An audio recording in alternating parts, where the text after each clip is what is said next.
Halo teman-teman dari CSF Podcast. Kita sekarang lagi ada tamu namanya Kak Fania. Halo. Yang sibuk banget ini. Akhirnya dapet jadwalnya. Thank you udah diundang Kak Terima Ica. kasih sudah datang. Halo, Ya. aku Fania Herlambang. Mungkin sebagian ada yang kenal aku dulu 2018, Mm-mm. ikutan Putri Indonesia, jadi first runner up Putri Indonesia Lingkungan.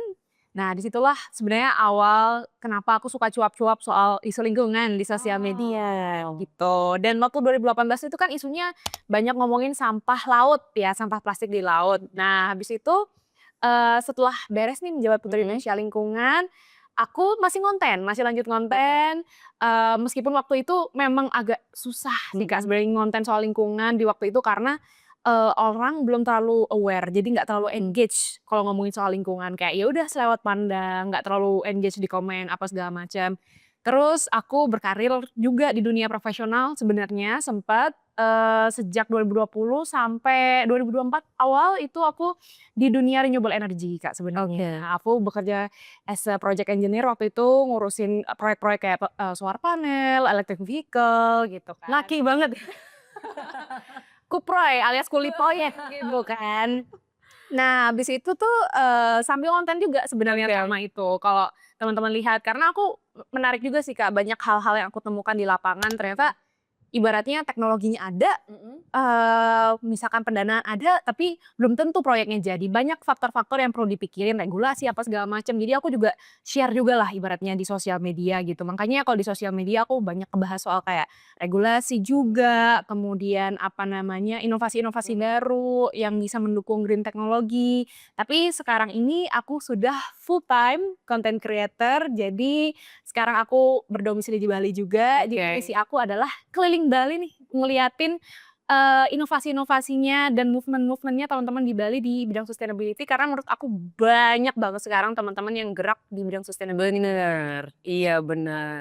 Tapi apa nih yang melatar belakangi Fania, tiba-tiba mencintai dan suka banget ngobrol tentang sustainability? Karena kecilnya, mungkin dekat dengan alam atau Sebenarnya ini karena semua kebetulan sih, Kak. oke. Jadi aku paham ya kayak misalkan isu di dunia ini kan banyak banget ya, kita Mhm. mau ngomongin lingkungan ada, Kompleks. iya kesehatan ada, ekonomi ada gitu kan, terus ngomongin apa lagi, macam-macam lah ya dan semua tuh kan quote and quote berebut perhatian kita dan kenapa aku berakhir untuk milih di dunia lingkungan Mhm. karena, tanpa sengaja dulu, waktu kuliah, aku kan jurusannya teknik kimia, Oke. jadi di situ tuh kita mesti dealing with pengelolaan limbah, kayak limbah gas, cair, padat dari, pabrik kimia yang dibangun Mhm. gitu. Jadi waktu itu aku, ngambil satu paket, mata kuliah yang isinya tuh bener-bener fokus ke pengelolaan, limbah termasuk sampah plastik misalkan kayak Oke. gitu-gitu. Terus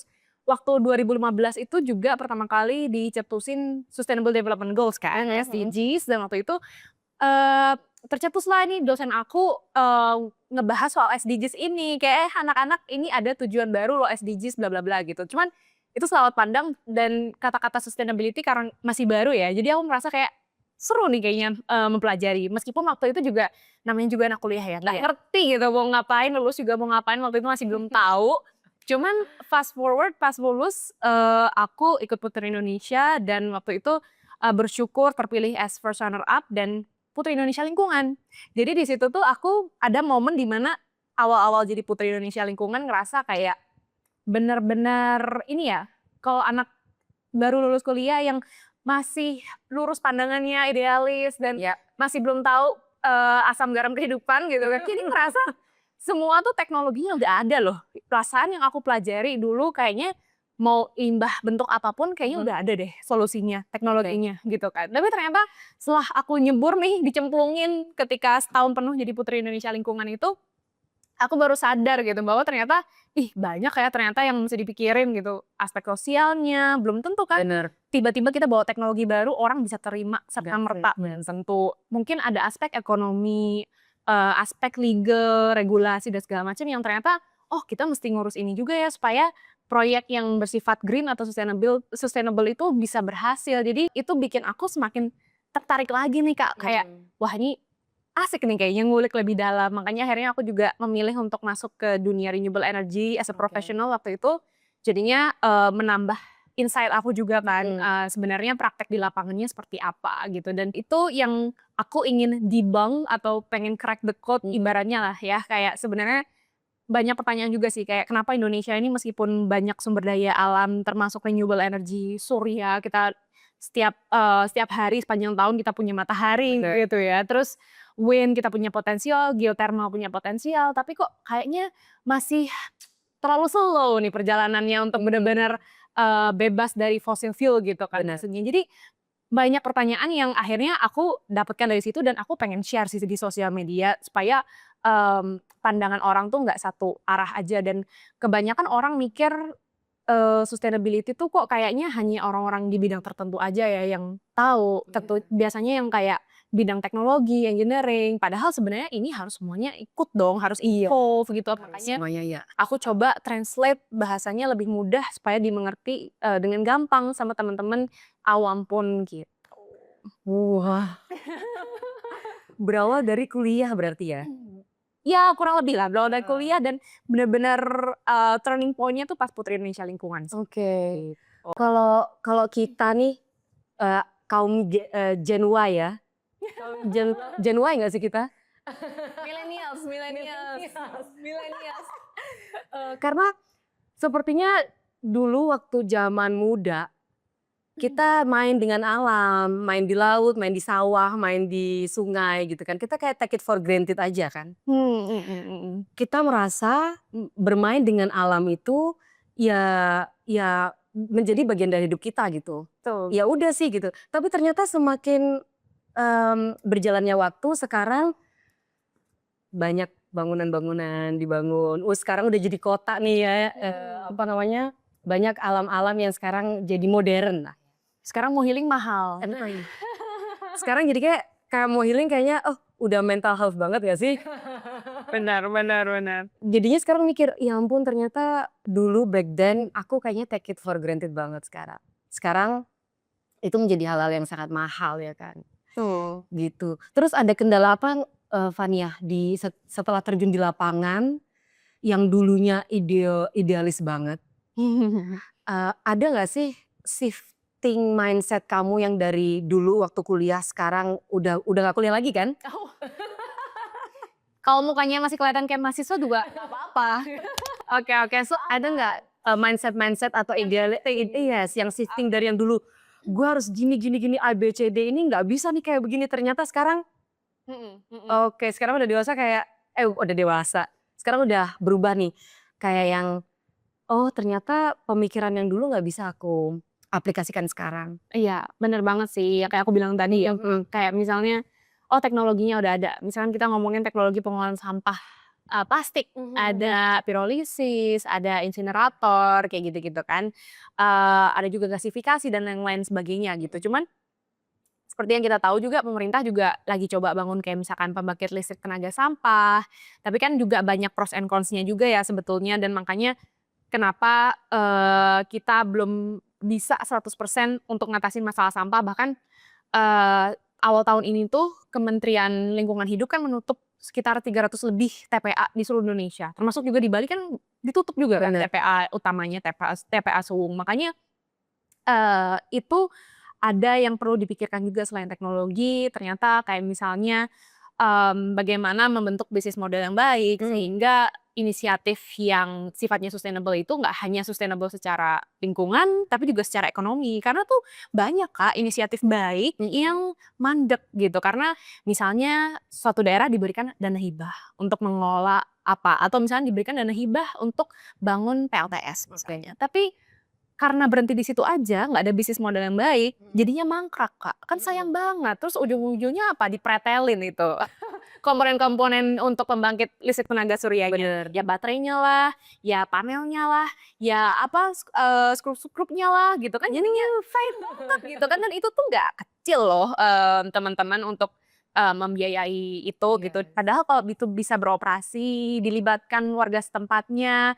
supaya bisa jadi karyawan di sana Mhm. mungkin, mengelola si PLTS-nya. Padahal tuh mengelola PLTS relatif, lebih mudah gitu, nggak serewel ibaratnya kalau kita bikin PLTU batubara gitu ya. PLTS tuh, lebih simpel lah secara keseluruhan gitu. Jadi kalau misalkan dibangun PLTS dengan hanya dana hibah misalkan, itu ya hanya mandek di depan. Dan itu nggak hanya ngomongin PLTS aja, teman-teman, proyek-proyek lain yang sifatnya niatnya bagus, tapi gitu berhenti di sana, berhenti di tempat, nggak ada follow up-nya karena ya itu belum tentu juga kadang tuh warganya bisa terima atau enggak. Kadang-kadang kan ada yang merasa kayak, oh mereka sudah nyaman dengan menggunakan mesin diesel di daerahnya misalnya seperti itu kan. Kayak misalkan sekarang kan banyak program untuk me-replace diesel menjadi PLTS misalnya, untuk nelayan-nelayan di pesisir sehingga mereka punya cold storage atau kayak kulkas lah untuk menyimpan ikan-ikan hasil tangkapannya. Nah mereka tuh sudah nyaman dengan apa yang mereka punya, kenapa mesti kita ubah lagi, kan kita udah punya diesel gitu kan ibaratnya, kenapa mesti ribet diganti. Nah itu kan ada pendekatan ini ya, sosial juga gitu, karena Ada banyak aspek ya? bener banget dan ada juga aspek regulasi misalnya di mana terkadang itu suatu teknologi butuh insentif supaya secara hitung-hitungan gitu ya, secara hitung-hitungan investasi juga lebih masuk akal gitu. Karena kan pastinya ketika kita bikin satu proyek ada orang-orang di belakangnya yang di-hire dan butuh membangun keluarga, pasti kan.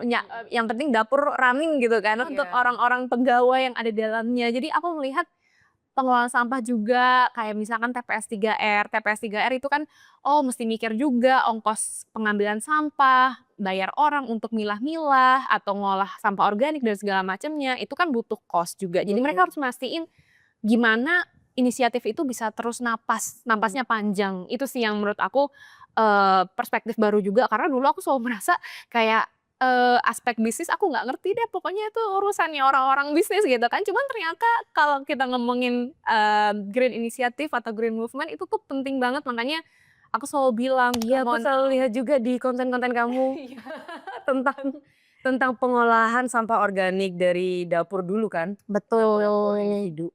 betul. Jadi ternyata ya itu ini isu sustainability ini nggak boleh eksklusif hanya orang-orang ibaratnya yang ngerti teknologi, engineering dan segala macamnya, tapi justru kita butuh orang ya bisnis lah, orang legal lah, orang sosial lah yang bisa benar-benar ngebantu karena berhenti di tempat aja kalau tanpa mereka gitu. Jadi benar-benar aku merubah mindset juga bahwa ya sustainability ini nggak cuman isu lingkungan aja yang kita address, tapi isu ekonomi juga karena mereka kan harus jalan bareng-bareng Iya, gitu. bener bener bener.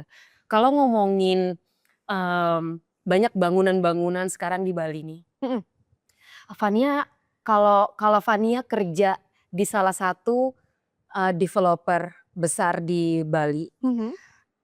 dan Fania juga bergerak di bidang sustainability, apa ide-ide Fania biar pembangunan-pembangunan itu searah dengan, Sustainability. iya sustainability? Eee, Disclaimer dulu, aku bukan arsitek. Tapi aku ngobrol sama teman-teman arsitek juga gitu ya, sama teman sipil yang ngurusin konstruksi. Karena kan sekarang tuh ternyata ada yang namanya kayak sertifikasi misalkan green building, atau misalkan green tourism, kayak gitu-gitu tuh ada gitu. Ternyata panduannya entah dari itu organisasi luar atau misalkan kayak sesimpel Bali pun secara adat mereka punya, apa ya, traditional architectural, eee guidance namanya Tako Sali, mungkin teman-teman pasti orang Bali biasanya udah tahu gitu ya. Sebenarnya itu kalau ngikutin itu aja, itu tuh udah aspek Trihita Karana atau aspek sustainability juga udah ke-cover sebenarnya. Tapi ya, balik lagi kalau aku sebagai orang yang bukan berasal dari bidang arsitek atau misalkan bidang sipil gitu ya, tapi, tahu seenggaknya, mungkin ikutin guidance-guidance yang udah ada. Atau jangan-jangan meskipun guidance secara formal atau misalkan secara regulasi pusat belum ada, ya ikutin mungkin apa yang ada di international level atau misalkan, lembaga sertifikasi yang sudah, terjamin legitimasinya atau justru kita trace back ke, tradisi adat yang, biasanya tuh mereka juga pegang pedoman yaitu, Trihita Karana atau misalkan yang memang, menjaga si kultur dan alamnya itu sendiri sih kalau dari aku pribadi ngelihat, eee, untuk advice-nya ya ke depannya untuk, Bali. developer di Bali, bener banget. Yang udah sangat macet ini, Betul, tiada hari tanpa macet. apalagi di Canggu, oh my god. Betul, betul. Ada pertanyaan nggak dari netizen? Fania kan sekarang stay-nya di Bali gitu loh. Nah beberapa kali ada soalan terkait isu sampah, kemudian ada banjir itu. Saran Fania sebagai orang atau yang menggaungkan sustainability, kira-kira sarannya untuk pemerintah apa dari seorang Fania? Ya, oke. Isu sampah dan banjir ya. Jujur ini aku salah satu karena aku sekarang tinggal di Bali gitu ya. Jadi aku deg-degannya tuh sebenarnya ini kan November, Desember, aduh kita berdoa bareng-bareng ya semuanya. Kita selamat semua nih teman-teman gitu ya untuk menghadapi musim hujan hujan tahun ini. Iya. Kemarin belum musim hujan aja udah kayak gitu gitu ya. Aduh amit-amit. Cuman anyway, kalau misalkan aku boleh saran gitu ya. Sebenarnya kita udah ada di tahap mengobati, bukan mencegah lagi. Karena kan TPA-nya juga udah ditutup. Bener. Berarti udah nggak sanggup lagi gitu kan. Ini tuh sebenarnya kejadiannya mirip kayak di Jogja tahun lalu. Karena tahun lalu tuh aku ke Jogja ketemu sama teman-teman pegiat lingkungan juga. Aku bikin kegiatan namanya Bumi Arjuna.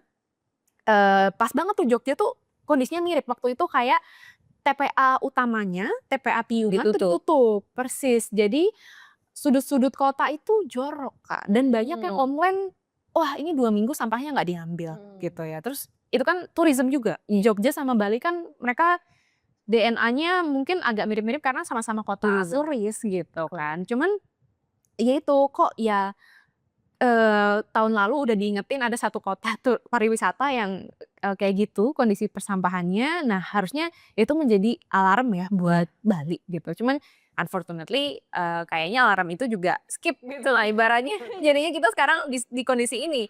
Dan kemarin kan apa namanya bagaimana approach-nya ke warga, yang aku sayangkan juga tuh approach-nya ke warga sih. Karena kan memang aku yakin sekarang itu untuk mencapai suatu perubahan yang lebih impactful itu harus top down dan struktural sifatnya. Itu entah dari peraturan pusat gitu ya, dari gubernur ke bawah gitu. Tapi juga jangan atasnya aja, tapi pas implementasi di bawahnya juga setengah-setengah gitu kan ibaratnya. Karena aku juga dengar bahwa oh mungkin peraturan di pusat atau daerah itu udah ada, tapi pas di lapangannya tuh nggak kejadian misalkan kayak gitu. Jadi implementasi yang merata itu penting juga karena aku tahu di Bali sendiri kan sebenarnya udah banyak peraturan terkait sampah ya, pelarangan penggunaan kantong plastik sekali pakai misalnya atau botol minum AMDK ya kan. Jadi udah ada yang bagusnya tapi ya itu yang missing piece-nya adalah kalau aku lihat nih kayak TPS 3R.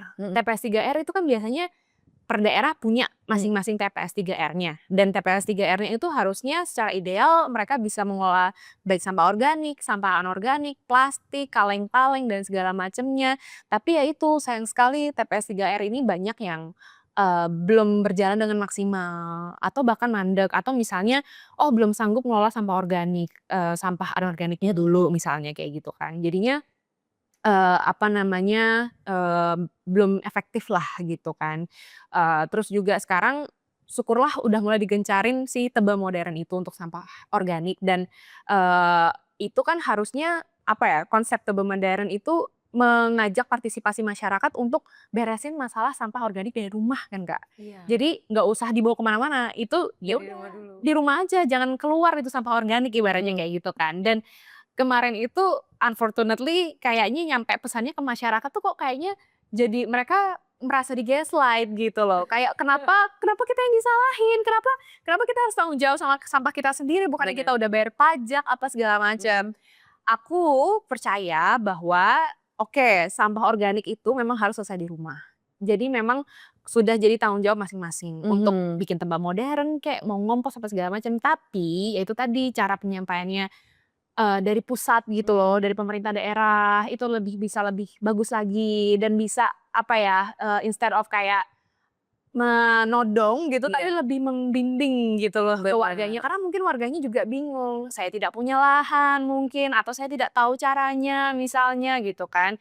Jadi mungkin adalah itu program penyuluhan bagaimana untuk warga-warga bisa handle sampah organiknya biar nggak keluar dari rumahnya gitu kan. Terus untuk sampah anorganiknya mungkin bagaimana bisa memberdayakan si TPS 3R itu supaya bisa hidup lagi, at least ngurusin sampah anorganik, milah sampah plastik, sampah kaleng apa segala macem dan bisa dijual kembali ke pabrik daur ulang misalnya kayak gitu kan. Betul, jadi kurang lebih itu sih sebenarnya advice aku. itu versi pendeknya, sebenarnya panjang lebar kayak gitu tapi gitu. Ada lagi nggak Bu Fan? Tertarik aku perspektifnya Fania terkait dengan saya konversi sawah itu menjadi tadi properti itu. Dia sepengetahuan kita ada ya memang itu nggak bagus gitu. Mereka kayak muka sawah menjadi properti itu yang nggak bagus sih. Tapi di sisi lainnya kita lihat kalau berbicara soal dari aspek bisnisnya ya ada peluang pasti ada bisnis di situ. Bener, paham. Entrepreneurnya mereka lihat ya peluang itu mereka apa terapkan kayak gitu. Nah petani sendiri kayak tadi aku bilang mereka mencintai sawahnya gitu tapi yang generasi tua gitu dan mereka udah nggak menjadi petani untuk menjadi full time petani gitu kan pekerjaan utama. Jadi suatu saat diprediksi aku ya mereka pasti akan buang sawah. Karena nggak ada yang melanjutkan tradisi untuk bertanam. Nah, perspektifnya Fania di mana untuk mengatasi ya regenerasi. Nah, ini dia Kak, menarik banget. Jadi sebenarnya ya kalau ngomongin sustainability nih di Indonesia sendiri banyak aliran. Banyak alirannya, tergantung alirannya yang benar-benar mau ideal banget atau misalkan mau kalau aku versi yang balance sama ekonomi karena aku pernah ngerjain project renewable energy itu tadi ya. Nggak akan ada orang yang mau invest di renewable gitu ya, susah apalagi swasta, private sector kalau itu secara return of investment nggak masuk. Udah, itu deh, karena aku dulu jualan juga. Aku dulu jualan juga dan oh ternyata gitu ya, jangan kan gitu, kadang-kadang hitungannya udah masuk nih, aku udah bikin hitungan, bagus, return of investment-nya jelas, lebih menguntungkan dan segala macam. Tapi tetap mereka meragukan, kadang ini proven atau enggak ya, kayak teknologinya jangan-jangan ntar hujan dikit mati jepret gitu kan lampunya. Nah kurang lebih kayak gitu tuh teman-teman. Jadi aku paham ketika dibilang bahwa mungkin menjadi petani itu sekarang in this economy gitu ya kurang make sense buat para petani-petani. Bahkan mereka tadi kakak tadi bilangnya mereka bukan full time petani rata-rata. Petani itu sampingannya mereka gitu kan. Jadi aku paham banget mungkin kalau ada yang invest di villa dan misalkan ngasilin return yang lebih tinggi untuk mereka, why not? Itu make sense. Tapi secara ekonomi ya, cuman yang perlu kita sadari juga kalau ngomongin soal lingkungan gitu kan, kita penting untuk tahu bahwa si sawah ini menjaga resapan air dan subak sebagai sistem irigasi tradisionalnya Bali juga kan berperan banget ya dalam memastikan air itu nggak tumpah ke tempat yang tidak seharusnya jadinya banjir gitu kan. Jadi ini tuh sebenarnya yang membantu Bali sustainable secara lingkungan gitu kan pastinya si sungai dan sistem subak ini. Nah makanya nggak tahu ya, ini aku cuman thinking out loud sebenarnya. Gimana di sini pemerintah bisa berperan dalam memberikan insentif misalnya terhadap petani, bagaimana mereka bisa mengincentivize pekerjaan as petani atau mengincentivize lahan yang dikelola menjadi lahan pertanian, misalkan kayak gitu. Karena mereka juga ujung-ujungnya pemerintah daerah juga pasti bakal mengalami kerugian yang luar biasa kan kalau misalnya daerah itu banjir dan rusak, perlu dibenerin lagi dan segala macamnya. Jadi daripada ngeluarin duit buat benerin yang rusak ketimbang ngasih duit ke petani, ngasih insentif untuk yaitu sebenarnya bayar mereka tuh untuk jasa mempertahankan daerah resapan air kayak gitu. Jadi ini thinking out loud-nya aku ya sebenarnya. Jadi biar sama-sama make sense lah. Atau kalaupun misalnya emang ada daerah-daerah yang bisa di convert, ya udah tapi tetap dihitung gitu secara ininya ya resapan airnya, kecepatannya gimana dan segala macam. Tetap harus ada dasar perhitungannya yang jelas. Jadi tahu nih oh daerah mana nih yang boleh deh diubah menjadi lahan real estate misalnya, atau lahan mana yang harus banget dipertahankan dan berapa luasannya, itu harus ada dasar yang jelas. Dan daerah yang pengen dipertahankan itu ya silahkan dikasih insentif ke petani-petaninya. Itu menurut aku. Misalnya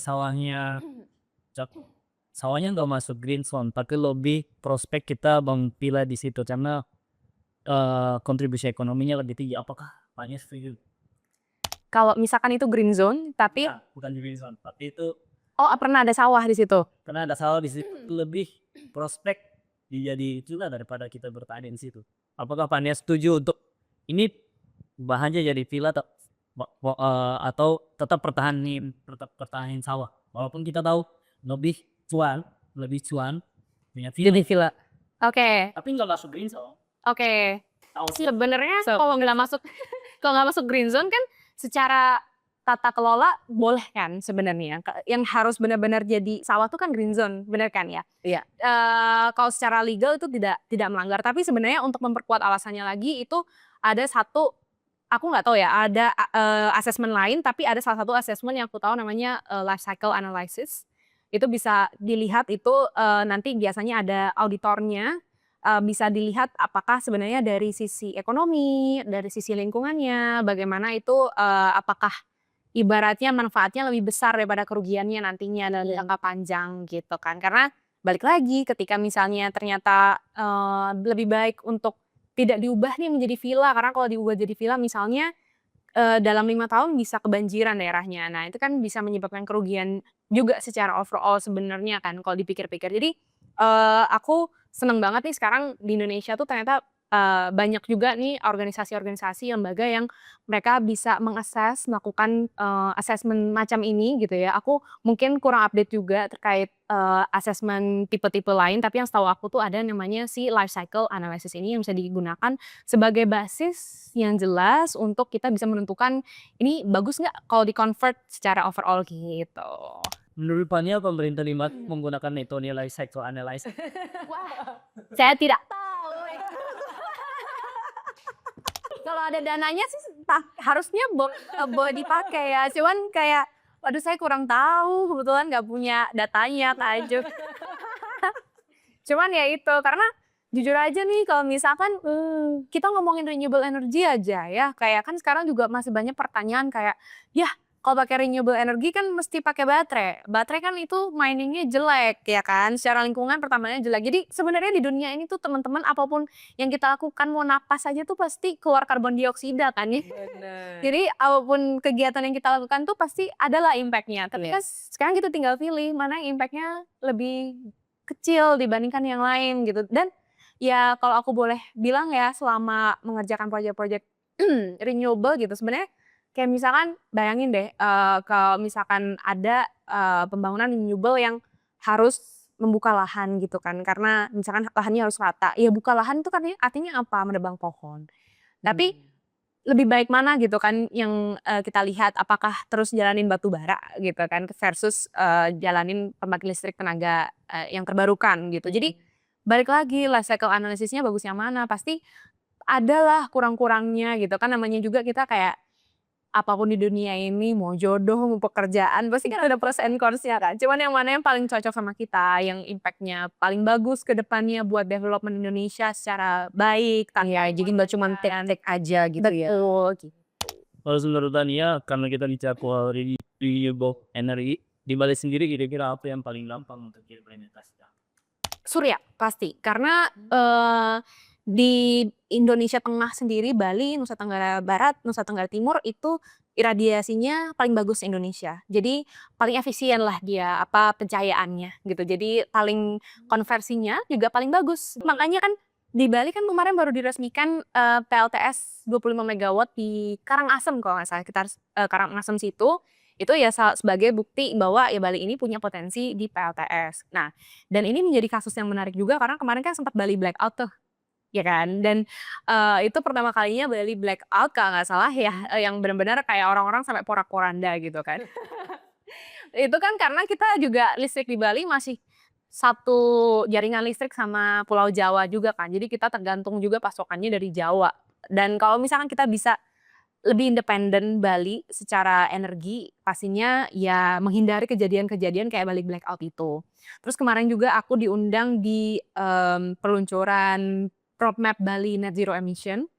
Waktu itu kebetulan Pak Gubernur juga datang meresmikan juga. Jadi harusnya Pak Gubernur udah committed buat melakukan ini. Bali Net Zero kalau nggak salah itu 2045 apa ya, nanti aku cek lagi. Cuman yang jadi prototipenya adalah Nusa Penida 2030 net zero. Dan Nusa Penida ini kan lagi gencar bikin PLTS juga. Mereka juga udah mulai PLTS. Dan kalau misalkan di rumah-rumah, di atap-atap bisa dikonversi jadi PLTS atap gitu kan misalnya. Atau misalnya kayak gudang-gudang, workshop, pabrik itu juga bisa dipasangin PLTS atap. Cuman ya kadang challenge-nya ada aja ya pastinya. Kayak misalkan mungkin tanah di Bali udah mahal gitu untuk dibuka PLTS yang sifatnya dipasang di tanah gitu ya. alternatively dipasang di atap, tapi kadang-kadang ada concern soal estetika juga kayak gitu-gitu tuh juga ada. Pastinya kan karena Bali ini kan pusat pariwisata juga, jadi orang mikirin estetika juga itu dipahami banget. Makanya sekarang nih teman-teman pegiat PLS di Bali itu juga lagi mikir nih sama-sama gimana solusinya. Dan yang aku seneng adalah sekarang tuh banyak turis-turis yang datang dan mereka mau bayar lebih gitu ya untuk meng-experience sesuatu yang lebih sustainable, either itu nginep di tempat yang lebih sustainable secara energinya, pakai solar panel dan segala macam, atau misalnya kegiatan-kegiatan yang dilakukan open trip-nya bukan yang ke daerah ya yang rame-rame aja, tapi mereka pengen lebih tahu culturally. Jadi sustainable tourism itu menurut aku potensinya cukup gede dan purchasing power-nya turis juga kan harusnya lebih besar juga, apalagi kalau misalkan dari luar. Jadi mereka juga harusnya disodorin dulu nih sifatnya tourism yang lebih sustainable, meskipun secara harga mungkin pasti ada added value-nya gitu ya. Dan itulah yang mereka kepengen beli ibaratnya. Dan melihat opportunity itu dan juga udah ada komitmen roadmap Bali Net Zero Emission dengan PLTS gitu ya, energi surya sebagai ujung tombaknya ini, kalau aku sih bisa bilang potensinya paling besar di situ sekarang. Bicara tentang sustainability ya, tadinya renewable energy. Nah ini kan kayak tadi Putri bilang kalau misalnya turis-turisnya sudah semakin banyak, mereka juga mau spending lebih ketika datang di Bali. Nah kalau kita bicara soal konsep sustainability, apakah nanti ada shift dari pariwisata Bali yang dilihat ini kelihatannya mass tourism itu menjadi quality tourism. Tapi kalau dikaitkan dengan tingkat kunjungan wisatawan itu tetap meningkat dan tidak pernah ada batasan. Kalau Putri sendiri lihat di mana? Apakah bagus kita lepas Bali untuk tingkat kunjungan wisatawannya meningkat terus? Ataukah harus direm atau kayak gimana? Si lain, bagus nih kontribusi ekonominya nih, semakin banyak orang semakin kuat Yes. gitu loh. Tapi kalau bicara soal dampak lingkungan, Pak, makin banyak orang nanti limbahnya semakin banyak. Yes. Orang spending duitnya memang banyak, tapi limbahnya juga semakin banyak. Kayak Kondisi idealisnya sebenarnya kayak gimana menurut Putri? Nah, ini menarik juga kalau ngomongin Fania. Oh iya, Putri Fania. Ngomongin soal sustainability kan kita bukan ngomongin jangka pendek ya. Kita nggak ngomongin 1-2 tahun, 5 tahun. Kita ngomongnya 10, 15, 20 atau bahkan lebih dari 40 tahun gitu kan. Nah, mungkin aku agak ngambil contoh apa ya? Raja Ampat kemarin. Kasus Raja Ampat nih. Jadi kan kemarin tuh banyak yang bilang, "Wah, harusnya nggak apa-apa dong, biarin aja gitu kan ditambang gitu kan Raja Ampat." Karena kan nanti membantu orang-orang di sekitar sana juga, mengembangkan ekonominya dan segala macam. Cuman kemarin tuh ada analisa yang menarik banget dari salah satu YouTuber yang aku subscribe juga, kalau tahu Bung Ferry Irwandi. Nah, beliau tuh bilang kalau analisis cepet-cepetan lah ibaratnya, kasarnya gitu ya. Jadi kalau misalkan ditambang nih paling reserve-nya itu berapa puluh tahun, 30 tahun nggak nyampe itu udah habis misalkan. Habis itu apa gitu kan, keindahan alamnya mungkin udah keburu buzar gitu kan.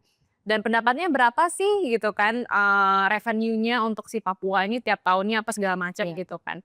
Terus dibandingin kalau misalnya ya udah kita pertahankan alamnya dengan melakukan sustainable tourism, kira-kira pendapatannya segini. Oh ternyata pendapatannya tuh bisa lebih 11-12 lah kompetitif sama dari perdagangan, nggak jauh beda, tapi bisa lebih long last gitu. Setelah 40 tahun juga ya kalau dirawat ya masih ada gitu ibaratnya kan. Jadi kita pertanyaan kita sekarang ini ya mau disedot sampai habis di depan, apa napasnya mau dibikin panjang gitu kan sebenarnya. Jadi kalau prinsip sustainability pastinya milihnya yang napasnya lebih panjang gitu. Jadi kan kita nggak cuman mikirin buat ya 5-10 tahun ke depan, tapi mikirinnya juga 30-40 tahun ke depan. Jangan sampai ya Bali habis entar orang pindah lagi gitu kan. Oh udah rusak Balinya, entar cari aja Bali yang baru gitu kan. Mungkin kita ada program 10 Bali baru juga kan pemerintah sebenarnya. Cuman kan nggak mau Balinya sampai dikeruk sampai habis gitu ibaratnya. Sampai nggak ada sisanya terus ditinggal. Habis manis sepah dibuang kan sayang juga gitu. Jadi mungkin ya itu emang di dunia sustainability itu tuh harus diterapkan sabar. dan harus lebih mindful lah ibaratnya gitu kan. Kita juga paham bahwa ya orang pengen merasa secure lah secara finansial gitu kan. Cuman ya sampai mana batasannya yang bisa dikeruk gitu, jangan sampai ya kebablasan yang malah nantinya ya satu generasi udah bubar ya kan. Bener. Kita hidup di bumi, kita juga harus balance sih. Sama kita harus jaga juga. Jangan cuma ngeruk-ngeruk aja terus habis gitu rusak. Padahal koral-koral itu kan dia nafasnya Laut itu. Betul. nafasnya dunia ini harusnya. Bener. Harusnya yang pertama koral ya nggak sih Bu Van? Betul. Baru yang Karbon bulan. powerful Iya. tuh. Bener banget. Advice-nya Fania untuk ya pemerintah terkait konsep sustainability yang kira-kira dalam 5-10 tahun. Sama kayak bicara sustainability kita harus sabar gitu. Masa depan masa periode pemerintahan ya menetap. Ini juga benar ya. Sekarang gimana caranya kita dapat konsep sustainability yang ideal kalau kita cuman bisa berpuasa selama 5 tahun gitu loh. Sedangkan Setiap kali ganti. Iya, setiap kali ganti. ide programnya bang, Bener. idealnya gimana? Iya. Aduh bener banget lagi, ini konsep politik tuh dulu aku bodo amat, nggak peduli, kayak nggak penting gitu ya. Yaudah gue fokus aja di lingkungan, tapi ternyata saya ditampar habis-habisan sama kehidupan bahwa ternyata ya sustainability ini kental hubungannya dengan politik, kental banget. Dan inilah makanya kenapa di sosial media aku sering banget bahas regulasi terbaru gitu ya, atau regulasi yang perlu diperbaikin misalnya. Karena itu sangat berdekatan dan betul konsep 5 tahun sekali pergantian pemerintahan itu sebenarnya agak kontradiktif sama sustainability. Sesungguhnya ya, karena kan baik lagi tadi aku bilang kita nggak ngomongin 1, 2, 5 tahun, kita ngomonginnya 20, 30 gitu kan. Iya. Jadi dan unfortunately kita tidak punya privilege yang dimana kita punya blueprint gitu ya, yang mana siapapun pemerintahnya tetap diikutin blueprintnya gitu. Tapi ya itu gimana pentingnya, makanya setiap pemilu, pilkada aku selalu berisik gitu untuk ayo kita vote for leaders yang emang committed to the environment, karena gitu supaya mereka jalanin program yang udah ada yang bagus gitu ya, dan tambahin on top of that program yang lebih bisa memperbaiki lagi. Jangan kayak Harusnya misalkan kayak tropi lanjutan aja. benar ya, kejadiannya ini aku ambil contoh dari politik yang nggak hanya di Indonesia, tapi politik di US pun bisa mempengaruhi kita juga, karena Indonesia ini banyak banget terima dana bantuan untuk green program dari USAID, dari Amerika gitu ya. Si USAID ini ngasih program-program pembangunan yang ke arah green gitu lah ya, mau itu pembangunan renewable atau misalkan community dan segala macamnya. Once Trump terpilih itu USAID dihapus. Jadi benar-benar programnya berhenti, orang-orangnya dilepas. Jadi kita di Indonesia mungkin ngalamin ya agak lumpuh juga karena funding untuk green movement, green initiative itu putus dari USAID dan jumlahnya juga nggak sedikit. Aku juga lupa detailnya, cuman ya itu tuh cukup berita yang besar banget kemarin, dan ternyata politik luar negeri pun sangat mempengaruhi kondisi politik di dalam negeri. Figure politik mana yang kira-kira dia mengadopsi konsep sustainability selama pemahaman dan pengalaman nyatanya? Waduh, oke. Di Indonesia ya, di Indonesia. Oke. Kalau yang aku lihat sih yang benar-benar mungkin dari yang sekarang ya, yang sekarang aja deh yang sedang menjabat gitu ya, yang paling getol itu salah satunya aku ngelihat dari sosial media dan berita di umum ya. Ini dari Jawa Barat, Kang Deddy Mulyadi.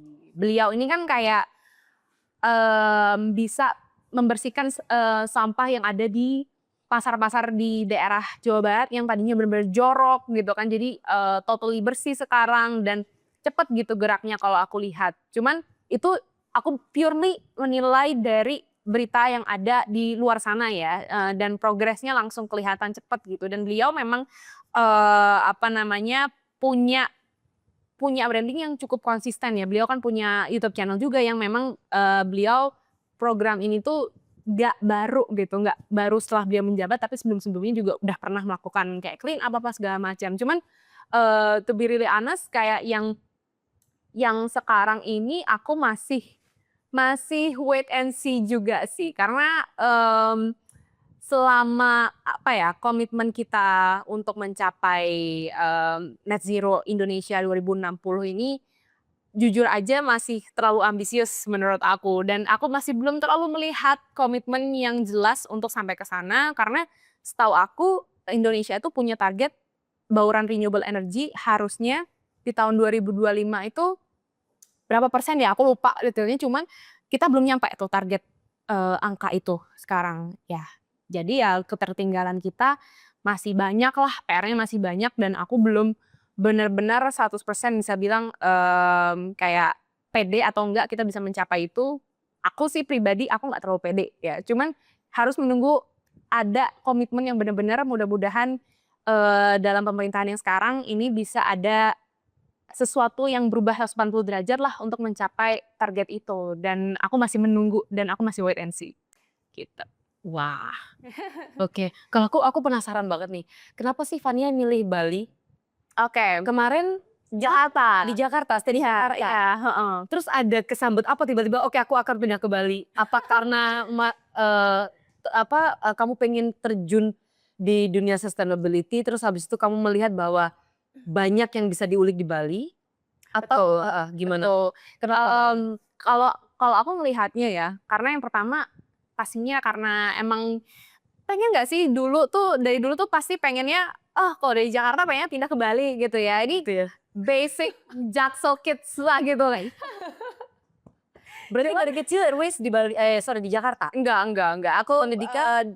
aku tumbuh di mana-mana. Jadi aku sempat di Sidoarjo, sempat di Sumatera juga, Jambi, Pekanbaru, and then pas SMA kuliah di Bandung. Terus pas lulus kuliah aku kerja di Jakarta 7 tahun tinggal di Jakarta sejak berkarir. Terus setelah keluar dari dunia korporat, mana nih what's next gitu kan. Dan aku tadinya tuh sebenarnya masih pengen trial dulu tinggal di Bali ini. Awalnya mungkin 3 bulan dulu kali ya, karena belum tahu kan bakal cocok atau enggak gitu. Karena banyak yang bilang nih pros and cons juga tinggal di Bali, dan Bali sekarang juga macetnya luar biasa. Jadi kalau mau escape kemacetan dari Jakarta sebenarnya nggak juga gitu ya. Tapi awalnya selama 3 bulan itu coba lihat dulu, dan misinya sama keliling ke teman-teman yang ngelakuin inisiatif green sustainability, baik itu ngomongin sustainable fashion, pengelolaan sampah, renewable energy, sampah organik dan segala macamnya. Dan aku bikin konten untuk di collab dan disiarkan di sosial media aku. Oke. Udah itu aja sebenarnya, kayak pengen bangun network, ketemu teman-teman, dan siapa tahu bisa ngonekin mereka satu sama lain ya, biar gerakannya lebih impactful lagi. Benar. Nah, nggak taunya keterusan, dan semua orang bilang kayak udah stay di sini aja gitu. Ini masih banyak yang belum kamu ketemu, ini belum ketemu, itu belum ketemu. Ya sudah, karena Bali ini kan juga bukan pulau yang kecil ya. Jadi banyak banget teman-teman yang belum aku temuin di bidang sustainability di Bali, dan semakin aku ikut kegiatan yang berbau sustainability di Bali, ketemu terus sama orang-orang baru. Jadi sampai sekarang aku merasa kayak ya udahlah aku di sini gitu. Itu sama sih seperti ide kita. Kita kepingin banyak banget ketemu sama teman-teman yang juga bergerak di bidang sustainability. Karena apa?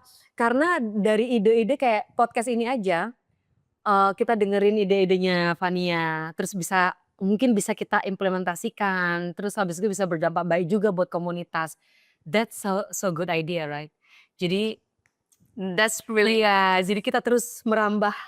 yang pastinya ini bukan kolaborasi kita yang terakhir ya. Ini pertama tapi bukan yang terakhir pasti. Bener, seru banget kayaknya. Kalau nggak ada kamera kayaknya lebih seru deh. Pertanyaan terakhir, kita kan membangun co-learning center dan pengolahan sampah plastik berbasis pyrolysis. Advice-nya Tania apa yang dalam kaitannya sustainability biar kita juga bisa Iya dong, kasih advice dong ke kita. Aduh, apa Nih. namanya? Ini aku sebelumnya mau bilang keren banget Koko udah berinisiatif yang benar-benar aku banyak dengar background ceritanya bagaimana ini dimulai juga, dan aku jujur merasa apa ya, orang-orang seperti ini nih harus dilindungi lah, betul-betul kayak wah nih Udah dihilangin ya? Kita dilindungi. jangan dilindungi. Jadi aku pengen banget support pastinya, dan salah satunya kenapa aku senang banget bisa hadir di podcast hari ini. Dan kalau aku pribadi apa message-nya, yang pastinya apa ya, karena ini kan pengen giving back juga to the society gitu ya. Jadi we need to listen more sih sebenarnya, karena banyak case yang aku temukan di luar, mungkin ini bisa jadi lesson learn juga buat temen-temen, kalau kita tuh kadang-kadang bawa solusi tapi, merasa jadi si paling hero gitu kan, tanpa tahu sebenarnya ini tuh dibutuhin apa enggak sih, cocok atau enggak sih, malah justru kalau misalkan nggak match malah jadi mundur, bukannya Ada banyak sekali story behind why they're doing that, right? Jadi kita bener harus banget. buka telinga sih untuk lebih mendengarkan. Kita harus lebih humble, harus lebih apa ya namanya, kita kan aku pendatang gitu kan, kita mendatangi teman-teman yang butuh support juga, ibaratnya mereka lah yang harus, kita serve gitu dan di sini kita bener-bener kayak ambil perspektif ya pendengar, kita pembelajar dan, dari situ kita berangkat dengan tools-tools yang, teman-teman di Koko tuh udah punya untuk menjadi solusinya yang di-craft dan di-tailor sesuai dengan kebutuhannya teman-teman setempat gitu. Mungkin 5 menit terakhir, ada campaign apa ya punya Fania yang mau dipromosiin atau mau dikasih tahu ke teman-teman? Oke oke, ini CTA-nya buat aku ya berarti? Dikasih panggung loh gue.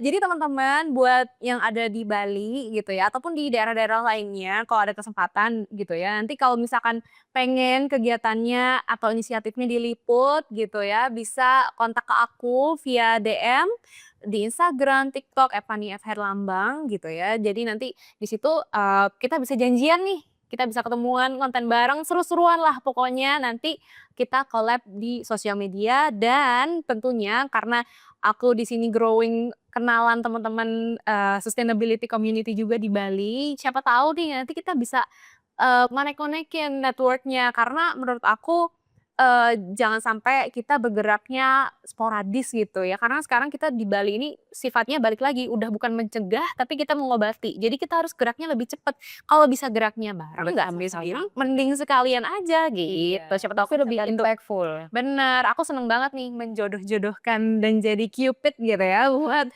organisasi atau community yang punya program bagus dan bisa dikawinin biar impact-nya lebih gede. Iya, karena kita juga, bisa apa sih, Mmm, iya kan? Kalau nggak bersuara, terus juga, networking biar bisa kerjain lebih besar lagi. Terima kasih teman-teman Koko Social Fun Podcast. Semoga nantinya kita nggak cuman, di sini aja, berhenti di sini aja, mungkin kita bisa membuat hal yang lebih besar lagi, karena kita bakalan ada Koko Learning Center dan kita pasti butuh orang-orang seperti Kak Fania dan teman-teman yang lain juga buat meramaikan, biar kita nggak hanya bisa mengambil aja tapi kita bisa give yang banyak untuk komunitas setempat. Khususnya Bali. Terima kasih. terima kasih Kakak Social Fun.